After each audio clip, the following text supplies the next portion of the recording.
bem-vindos. É um prazer estar com vocês aqui esta manhã. Em nome do OSCOT e do patrocinador Microseguro, dou-vos as boas-vindas a esta conferência, mais uma sobre segurança nas infraestruturas críticas, que é um evento que habitualmente fazemos anualmente. Desta vez relacionada com as novas tecnologias, o impacto que elas têm nas infraestruturas críticas e nos desafios de segurança que temos tido. E, portanto, vamos ter uma manhã relativamente dinâmica, com 4 painéis. Vamos tentar ser pontuais em cada um dos painéis. Temos um coffee break a meio. Espero que desfrutem, espero que gostem. E, para começar a sessão, vou chamar o professor Dr. Bacelar Gouveia, Presidente do OSCOT. Muito obrigado.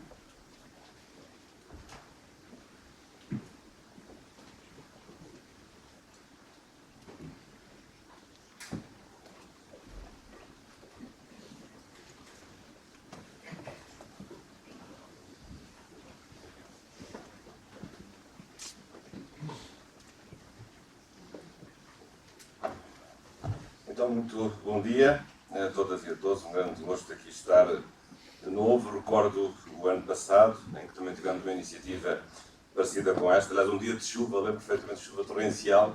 Hoje o tempo é mais clemente para connosco, mas por isso mesmo também aqui estamos de novo bem para realizar uma vez mais um colóquio em conjunto da Microseguro com o OSCOT e, portanto, como Presidente da Conselho Diretivo do OSCOT, também dou as boas-vindas a todos, agradecendo a colaboração daqueles que estão a participar e também cumprimentando de modo especial o engenheiro Arménio Santos, também da Microseguro, e também o Sr. Presidente do chefe, o CEO da própria empresa, também o Dr. Francisco, aqui está, e agradeço também a colaboração, a apresentação e a possibilidade de fazer este colóquio em conjunto, como foi referido, sobre novas tecnologias de segurança nas infraestruturas críticas em Portugal. E, de facto, eu aqui vou apenas fazer aqui uma breve apresentação dos vários painéis que estão definidos.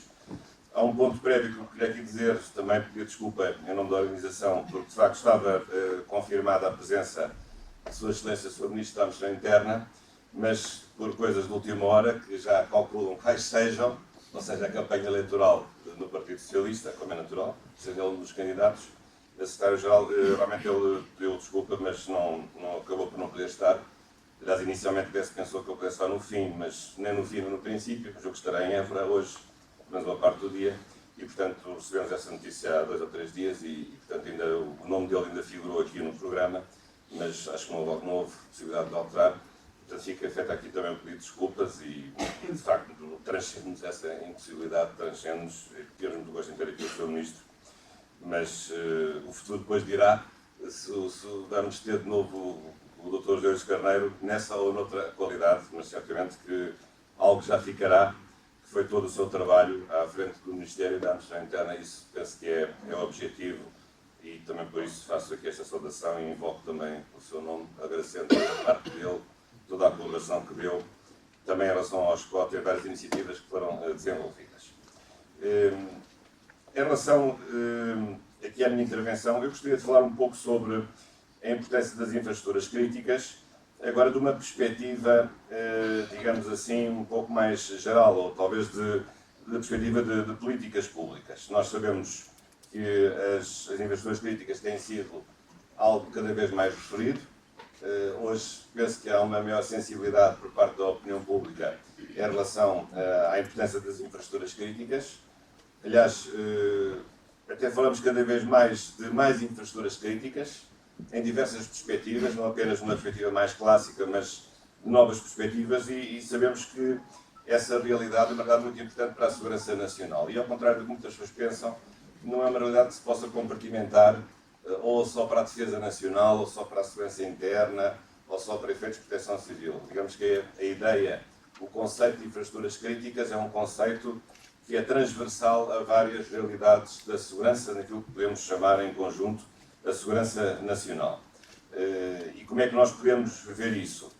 Desde logo num plano de segurança nacional e de segurança internacional. Infraestruturas críticas podem ser nacionais ou podem ser também europeias. Aliás, a legislação que nós temos, não vou agora hoje, desta vez, isso viu há um ano, entrar em pormenores de legislação, mas a legislação refere de facto a existência de infraestruturas críticas de impacto apenas nacional, mas também de impacto europeu. Eu até diria que talvez haja algumas de impacto mundial, devido à importância que essas infraestruturas críticas de facto oferecem para a manutenção das funções da vida em sociedade. Esse é um primeiro aspecto. Depois, outro aspecto também que tem ficado muito presente é o facto de as infraestruturas críticas serem tanto públicas como privadas. Esta ideia de que as infraestruturas críticas são apenas aquelas que o Estado tem ou aquelas que são geridas ou são mantidas pelos poderes públicos também não é verdade. Sabemos que numa vida em sociedade em que a economia também é privada, não é só uma economia pública, mas cada vez mais privada do que pública, as infraestruturas críticas naturalmente se situam também no setor privado dos meios de produção. E, portanto, isso significa que essa realidade deve ser, com certeza, objeto de legislação por parte do Estado e também deve ser, por parte do Estado, apoiada e enquadrada na função que as empresas levam a cabo no âmbito da sua iniciativa económica privada. Portanto, a ideia de que as infraestruturas críticas são só as estruturas públicas é uma ideia completamente errada e cada vez menos verdadeira, devido precisamente à expansão da atividade privada, aliás, inteiramente legítima numa economia, digamos, social de mercado. Este é outro aspecto também que gostaria aqui de referir.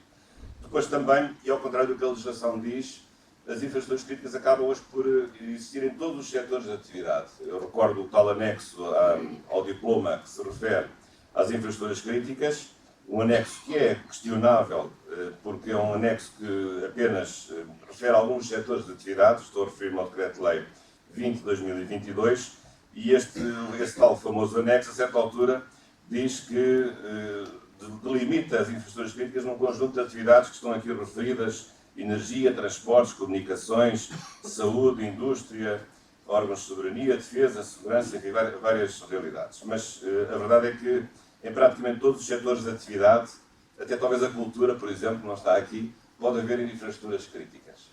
Isso é uma percepção que nós vamos tendo progressivamente e, portanto, que deve ocupar a nossa atividade e o nosso esforço e também o esforço daqueles que levam a cabo a proteção dessas infraestruturas, no sentido de alargar o mais possível o âmbito dessa proteção. Depois, há também outro aspecto muito importante, aliás, que está muito presente neste colóquio, que é, de facto, a importância das infraestruturas críticas, não só físicas, mas também, digamos, do mundo do ciberespaço, virtuais ou digitais, se quiserem. E, de facto, nós hoje sabemos que com o ciberespaço a nossa atividade se desenvolve nessa outra dimensão, não é apenas uma atividade física, e, portanto, a utilização do ciberespaço, manter a segurança na navegação do ciberespaço, manter a segurança dos dados que estão no ciberespaço, dados pessoais, dados empresariais, dados de toda a ordem, de facto, corresponde a uma proteção realmente importante e os mecanismos que permitem essa proteção desses dados também têm de ser infraestruturas críticas, em certas condições. Portanto, essa também é outra grande novidade que nós temos, que é a transformação das infraestruturas críticas, não apenas daquelas que são identificadas fisicamente, são as pontes, ou são os aeroportos, ou se são os portos, ou se são os hospitais, ou se são outras estruturas, mas também essas estruturas, elas existirem no âmbito do ciberespaço. E, de facto, isso é uma evidência. Já podemos lá chegar pela legislação, mas penso que é um caminho que tem que ser seguido com alguma cautela, porque também não podemos transformar todo o ciberespaço numa infraestrutura crítica. Isso também não faz sentido, porque a partir do momento em que nós transformarmos tudo, a partir do momento em que dissermos que tudo é crítico, tudo corresponde ao conceito de infraestrutura crítica, a partir desse momento esse conceito deixa de ser útil, porque se tudo é crítico, nada é crítico, é como a justiça. Quando nós queremos, às vezes, resolver o problema da morosidade da justiça, e não levem mal referir aqui um aspecto mais jurídico, mas quando queremos dizer que a justiça é lenta e, portanto, vamos criar processos urgentes, se transformamos todos os processos em processos urgentes, nenhum deles é urgente. Porque, precisamente, a urgência significa uma distinção entre aquilo que é mais rápido em relação àquilo que é menos rápido, que é mais lento ou que é normal. Portanto, a partir do momento em que tudo se torna urgente, nada fica urgente. Ou como os direitos fundamentais. A partir do momento em que todos os direitos são fundamentais, nenhum direito é fundamental. É a mesma lógica. Portanto, tem de haver aqui também alguma prudência na escolha entre aquilo que é infraestrutura crítica também no ciberespaço e aquilo que pode não ser ou que tem, pelo menos, um grau, digamos, mais reduzido. Claro que essa diferença se pode fazer num outro nível. dentro de uma infraestrutura crítica pode haver vários graus do caráter crítico dessa infraestrutura. E esses graus depois têm que ser medidos em função do tipo de proteção, se é uma proteção mais forte, se é uma proteção mais rígida, ou se é uma proteção mais suave, que implique um menor empenhamento de meios. Também, podemos entrar aqui numa categorização de infraestruturas críticas, talvez de primeira, de segunda ou terceira classe, ter aqui um género, entre aspas, um campeonato ou um escalonamento de infraestruturas críticas de primeira linha, ou de segunda linha, ou de terceira linha. Essa é outra ideia que a legislação propriamente dita não faz essa distinção.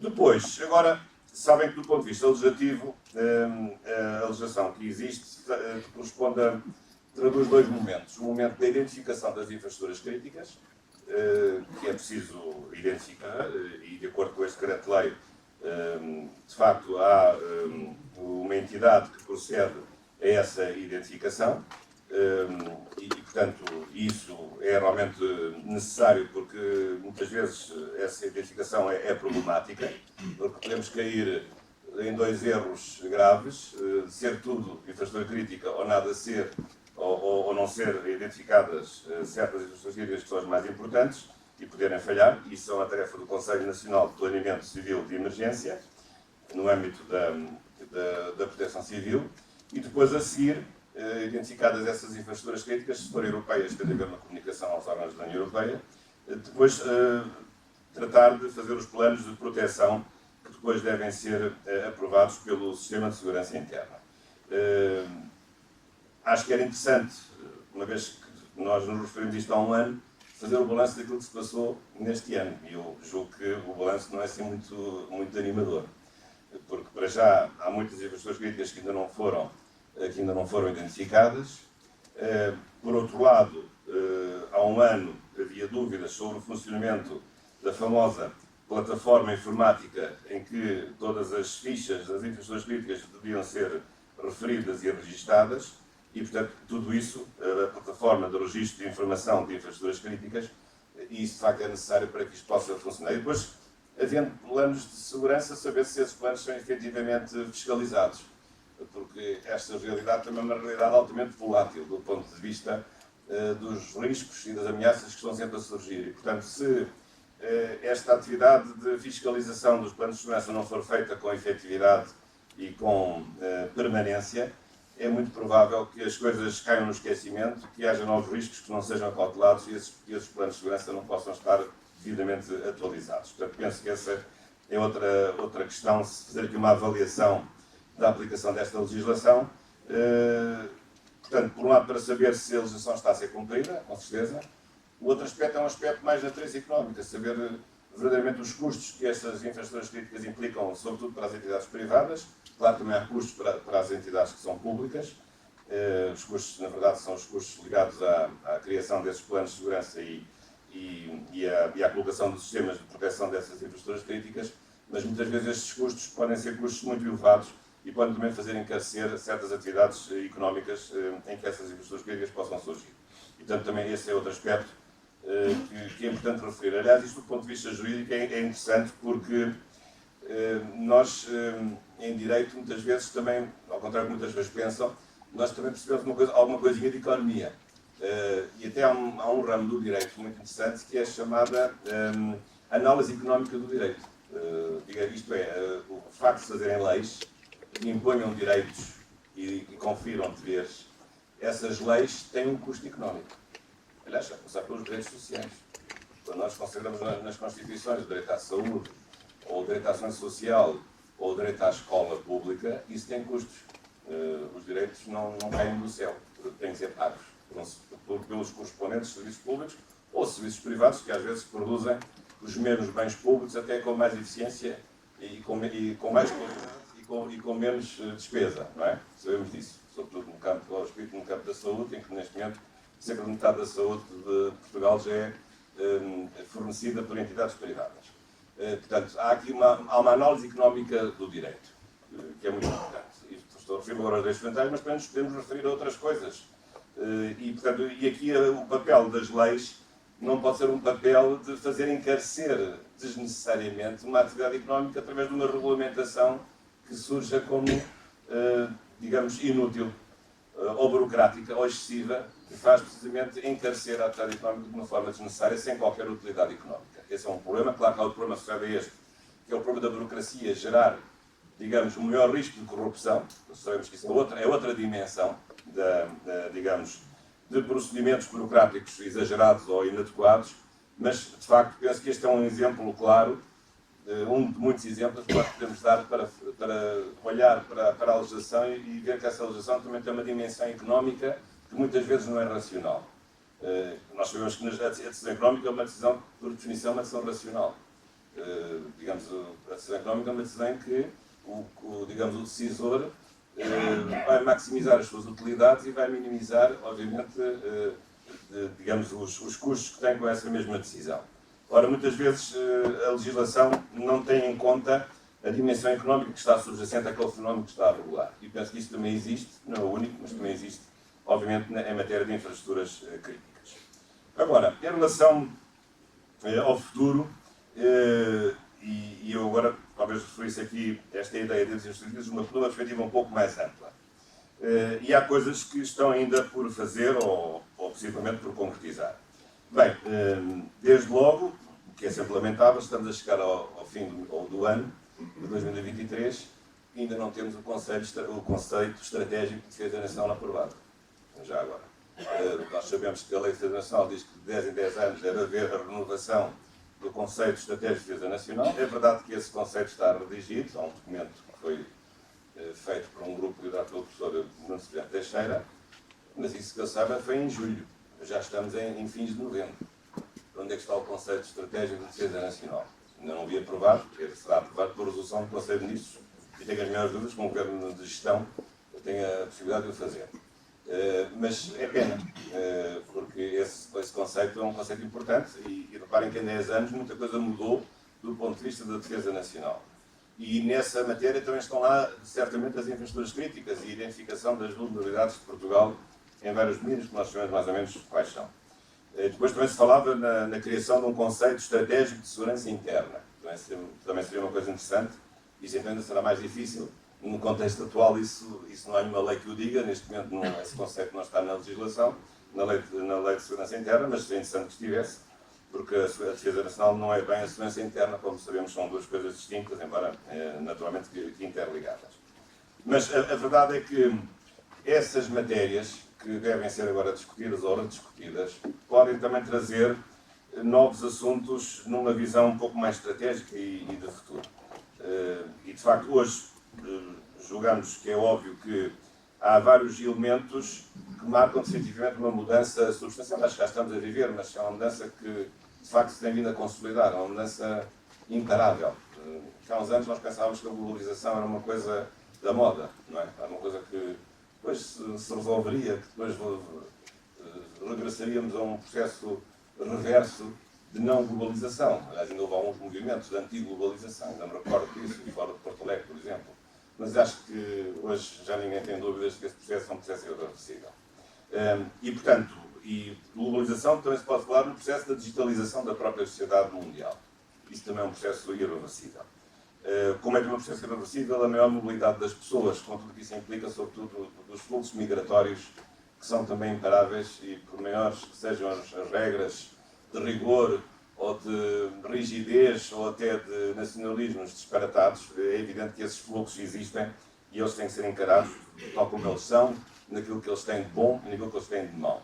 E em matéria de segurança sabemos que isso tem as suas implicações, como também tem implicações do ponto de vista da atividade económica, do ponto de vista da criação de empregos e da necessidade de satisfação de postos de trabalho que muitas vezes não são realizados pela população que está a viver em cada um dos países. E, portanto, penso que, deste ponto de vista, as infraestruturas críticas podem dar aqui um contributo também nessa nova maneira de perspectivar um mundo mais seguro, precisamente alargando esse conceito a vários temas. E em Portugal essa discussão tem sido feita com uma forma muito limitada, porque as infraestruturas críticas radicam numa ideia muito importante, que é a ideia de permanência do Estado, de permanência da comunidade, da subsistência ou da resiliência da própria comunidade política. e, aliás, os conceitos dizem só, precisamente, que as eficiências políticas são aquelas estruturas necessárias para manter as funções vitais de uma comunidade política, mas essas funções vitais, se nós formos ver, são funções vitais, às vezes, de ordem elementar. De um país, se entrar em guerra ou se entrar em colapso, saber se tem alimentos para alimentar a sua população, se tem água. Sabemos que Portugal tem sido vulnerável a problemas de seca que cada vez são mais frequentes, por exemplo. Temos depósitos de água para aguentar um país numa situação crítica de seca, como tivemos, aliás, este verão, que depois se resolveu. Portanto, a alimentação, a questão também da água como, aliás, um novo direito fundamental, que hoje se fala muito, quinta geração, direito à água, por exemplo, ou, digamos, a provisão necessária para manter um país a funcionar em matéria, por exemplo, de combustíveis que sejam necessários. Já não estou a falar em ter o aeroporto aberto, ou em ter as pontes a funcionar, ou ter as estradas a funcionar. Já não estou a falar disso. Já vou mais além disso. Coisas talvez ainda mais elementares que às vezes nos passam despercebidas e que muitas vezes não pensamos nelas porque achamos que elas nunca vão acontecer. Mas um dia para nós. E, portanto, tem a ver com um conjunto de bens essenciais que o Estado deve manter para o Estado continuar a existir e para as funções sociais poderem ser devidamente desenvolvidas. Portanto, penso que há aqui vários problemas importantes dessa ordem de legislar sobre, precisamente, a manutenção das funções vitais do Estado. As infraestruturas críticas contribuem para isso, com certeza, em grande medida, embora no seu limitado âmbito, mas há aqui muito mais a desenvolver nessa matéria. E até do ponto de vista legislativo e do ponto de vista da segurança, por exemplo, e não estranho um pouco o que vou dizer, mas nós temos sempre aquelas ideias um pouco dos filmes, porque isso agora está a acontecer com a guerra da Ucrânia, a questão, por exemplo, da sabotagem. Sabotagem no sentido de serem ações criminosas que põem em causa o funcionamento das funções vitais do Estado, sabotagem de ter destruído, por exemplo, o gasoduto, a sabotagem de cortar um duto submarino, por exemplo, que faz o fluxo da internet entre continentes, por exemplo, ou outro tipo de sabotagens assim deste género. Não vamos agora aqui entrar em muitas especulações, mas, de facto, a legislação também julgo que não está afeiçoada a prevenir a segurança de um país também em relação àquilo que pode acontecer com as infraestruturas críticas e aquilo que pode acontecer com a produção de bens que fazem a manutenção das funções essenciais do Estado. E, portanto, julgo que este nosso colóquio de hoje é um colóquio importante porque volta a referir-se à importância das infraestruturas críticas. Elas aí continuam, aliás, com um salto de qualidade, porque agora, neste colóquio, se trata de fazer afluir à proteção das infraestruturas críticas as novas tecnologias, e sabemos que isso hoje também é algo que é inevitável. Em vários domínios, falamos muito também, aliás, há pouco estava a falar com o Sr. Engenheiro Armênio, falamos muito também na inteligência artificial. É um assunto um pouco fluido, sabemos que isso tem muitas aplicações em várias ciências, incluindo na ciência jurídica. É um assunto um pouco complexo, tem a ver com as nossas liberdades também, tem a ver, por exemplo, a inteligência artificial na parte do direito penal é uma coisa complexa, ou saber se, por exemplo, um texto retirado do chat GPT, que saber se tem direitos de autor ou se não tem direitos de autor. Os carros automatizados, quando andam na rua, se provocam um acidente, quem é que é a culpa do acidente de viação? Sendo o programador, não é da pessoa que a pessoa não está lá, porque aquilo é um robô. Digamos, há uma série de questões jurídicas complexas nesta matéria, mas também depois há uma outra dimensão, que é a dimensão do desenvolvimento tecnológico que essa inteligência artificial pode dar, no sentido de ser um instrumento para incrementar o desenvolvimento tecnológico, mas também no sentido de, a certa altura, a inteligência artificial se tornar verdadeiramente autónoma da inteligência humana. Portanto, isso levanta também outro tipo de problemas. Mas, portanto, fica feita aqui esta breve apresentação deste tema e das suas implicações ao nível da segurança nacional e, sobretudo, pensarmos em termos de futuro e pensarmos que as infraestruturas críticas não são apenas aquele conceito que está na legislação, mas é uma realidade que vai para além do conceito da legislação. No fundo, é uma realidade que nós devemos preservar, que nós devemos identificar, porque pelas infraestruturas críticas, mas a expressão infraestruturas em si até não é hoje muito correta, mas passa a própria sobrevivência do Estado. E quando se fala em sobrevivência do Estado, fala-se da nossa própria sobrevivência individual. Porque o Estado somos nós. porque o Estado ainda é, talvez, a instituição que mais nos protege é o Estado. Não são as autarquias, não são as autónomas, não é a União Europeia, não é as Nações Unidas, como se vê. Na verdade, o último reduto da proteção da nossa individualidade e da nossa dignidade, eu acredito, pelo menos, acho que ainda continua a ser o Estado. E, portanto, devemos ter o máximo cuidado em preservar e manter as instituições que podem contribuir para a manutenção e para a subsistência do Estado como associação de todos nós, uma associação de pessoas, de cidadãos, que está num certo território, digamos, com uma base territorial e com um poder político soberano. Para terminar, também queria aqui fazer uma breve referência, mas queria ter feito o princípio, mas também agradecer à Microseguro algo que o Scott fez, e julgo que fez com interesse, embora os juízes em causa própria sejam sempre maus, que foi um famoso podcast que foi organizado com o apoio do Microseguro entre o Scott e o Diário de Notícias. Esse podcast teve 16 episódios, terminaram em julho, eram semanais, comigo e com a jornalista Valentina Marcelino, e há agora da parte do jornal, de Notícias e também da TSF, a decisão já tomada de continuarmos este podcast. A parte do Scott haverá todo o interesse nisso. Eu julgo que isso também será do interesse da Microseguro, mas agora neste momento não é pedir o apoio, é agradecer aquilo que já foi feito, ou seja, a primeira temporada. Mas como nas coisas da Netflix vai haver uma segunda temporada. Mas, portanto, a primeira temporada está adquirida e quero aqui deixar um público agradecimento à Microseguro o facto de ter apoiado essa iniciativa, que foi realmente muito importante. Aliás, posso dizer-vos que esse podcast no Diário de Notícias foi o podcast mais ouvido no Diário de Notícias. Tenho certeza disso. E há vários podcasts no Diário de Notícias na plataforma. Hoje sabem os jornais que têm cada vez mais plataformas eletrónicas. E foi durante os meses em que ele foi exibido, foi o mais ouvido de todos os podcasts. Aliás, tivemos muitas pessoas connosco, ilustres personalidades da área da segurança. Desde o secretário-geral de Segurança Interna, ao diretor nacional da Polícia Judiciária, a senhora Presidente da Comissão Nacional de Proteção de Dados, enfim, a senhora Embaixadora do Canadá, tivemos múltiplas senhores deputados e membros do Governo, tivemos múltiplas personalidades que nos apoiaram nesse podcast, foi realmente com muito interesse. Pretendemos fazer agora talvez quinzenalmente, não semanalmente, com alguns temas novos. Este tema de hoje é um dos temas que tem que ser abordado de novo, e até várias vezes. Mas haverá temas novos, mas também há temas clássicos que devem ser abordados. Mas, portanto, também fica feita aqui esta referência e este agradecimento à Microseguro, também pelo apoio que deu neste podcast.